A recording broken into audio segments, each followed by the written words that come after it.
存在38课。Next lesson is 39, and there are 39 books in the Old Testament. 下一课，最后一课是39课，因为我们在旧约有39卷经文。But this lesson is a lesson which, as far as I'm concerned, I'm very interested in. 这一卷书就是但以理，是我非常有感兴趣的一卷书。Because for many years I have been reading this book. 有好多年了，我一直在读我现在手上这本红颜色的书。And this book is Daniel in the critic's den. 这本书的意思是但以理是在什么呢？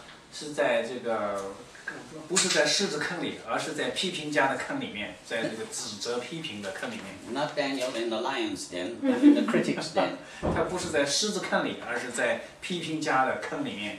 And this was written by Josh McDowell, and he did a lot of research to write this book.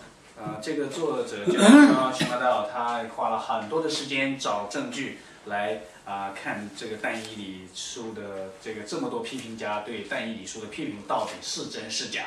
The reason why he wrote this book, because there's no book in the Bible that the critics try to destroy more than Daniel. 其中一个原因，为什么但以理这个人要写这本书，是因为在人类历史当中，几乎在圣经里找不出第二卷书比但以理书那样遭受更多的攻击的，因为批评家的火力通常集中在但以理书。They find all kinds of excuses to say that Daniel shouldn't be in the Bible. 他们用各种各样无所不用其极的手法说但以理书不应该是在圣经里面。They say, well, now Daniel, the Jews didn't have Daniel in the Bible because they put him in the writings, so why do you call him a prophet? 他们说其中一个理由是说，犹太人没有把但以理书当作先知书，只是把但以理书当作文学写作的这个文学书籍。And if you'll remember, originally, the Jews spoke about the Bible as the law and the prophets. The Old Testament is the law and the prophets, two. 但是要记住，在圣经里面，通常把旧约圣经叫做什么？叫做律法和先知。And whereas later on, they made three divisions: the law and the prophets and the writings. 后来有人试图把它重新分类，叫什么呢？说叫做这个律法、先知和典籍。Because it was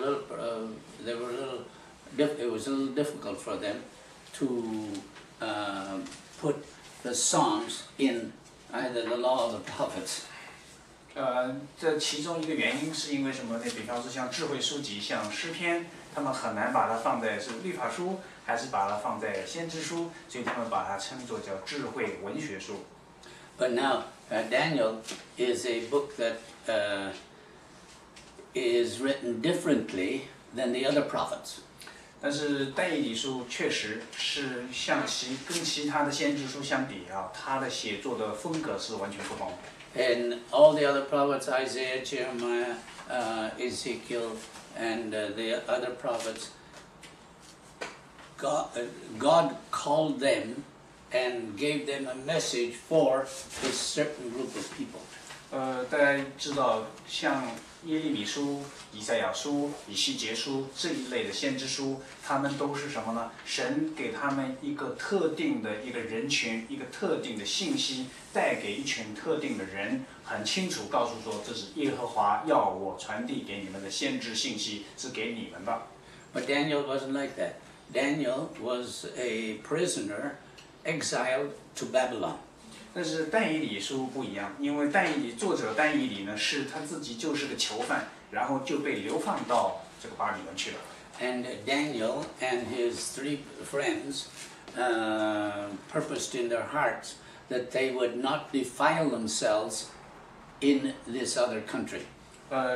然后呢，这个被囚犯被放逐的但以理呢，和另外3个他的这个同龄的这个犹太的孩子呢，一起，他们不愿意被这个巴比伦和巴比伦王所赐的这些这个美酒呢玷污自己。And so the first half of the book is history. 所以在但以理书的前半部分实际上是记载历史的。And Daniel, you can almost say, is an autobiography where he just wrote what he saw. 这个所以前半部分的但以理书几乎就是一个什么呢？就是一个像一个自传一样，是在讲他亲自看见经历了什么。The first, as I said, the first half of the book was history. The second half of the book were visions that God spoke to Daniel. 那但以理书的后半部分是什么呢？是在神给他的给但以理的这个意象。Now, Daniel, what was I going to say? In the first part, the history part, he tells what happened to them because of the way that they reacted to the king. 这个前半部分的自传体部分、历史部分、记载部分是讲什么呢？但以理和他的同伴是对这个尼布甲尼撒王是怎么样对待的，然后呢，他这个王对他们是怎么样对待他们的，所以这基本上是他们跟这个巴比伦王之间的这个交往的历史。But God gave messages to the heathen kings. 但是呢，这个神呢也亲自有把信息给这个外邦的这个列王。It wasn't a message to the Jews; it was to the heathen kings. Nebuchadnezzar had a dream that he saw. 尼布甲尼撒王是一个外邦的王，但是他居然在梦中收到了神给他的信息，只是他不明白而已。But it was a message God wanted to give to Nebuchadnezzar. 那这个信息是神愿意直接要告诉尼布甲尼撒王的。And God used Daniel to interpret the dream to Nebuchadnezzar so he could understand it. 所以神是要叫但以理去解释这一个梦境里面所包含的这个信息，使得尼布甲尼撒王可以明白。And God sent a message to Belshazzar by writing a hand writing words on the wall. 另外，后来就是神要对尼布甲尼撒王的这个继承者继任他的儿子，就是伯沙沙王，告诉他的信息是什么呢？是通过有一个手在墙上写字，他也是不明白，后来也是叫但以理来讲解。That was a message that God gave to Belshazzar, and Belshazzar saw it.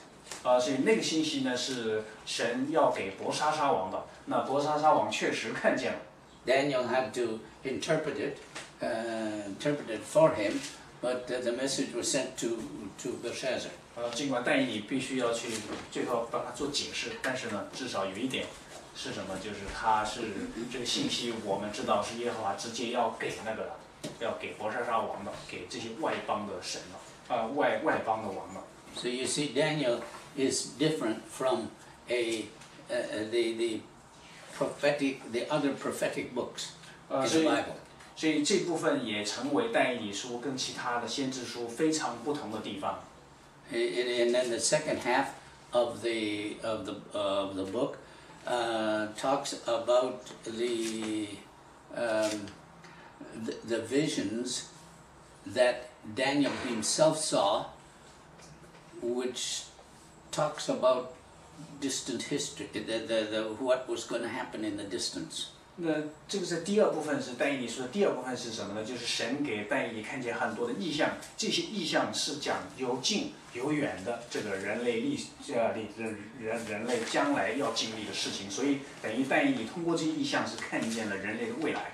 Now the reason why these people are all criticizing Daniel is because they don't want to accept the supernatural.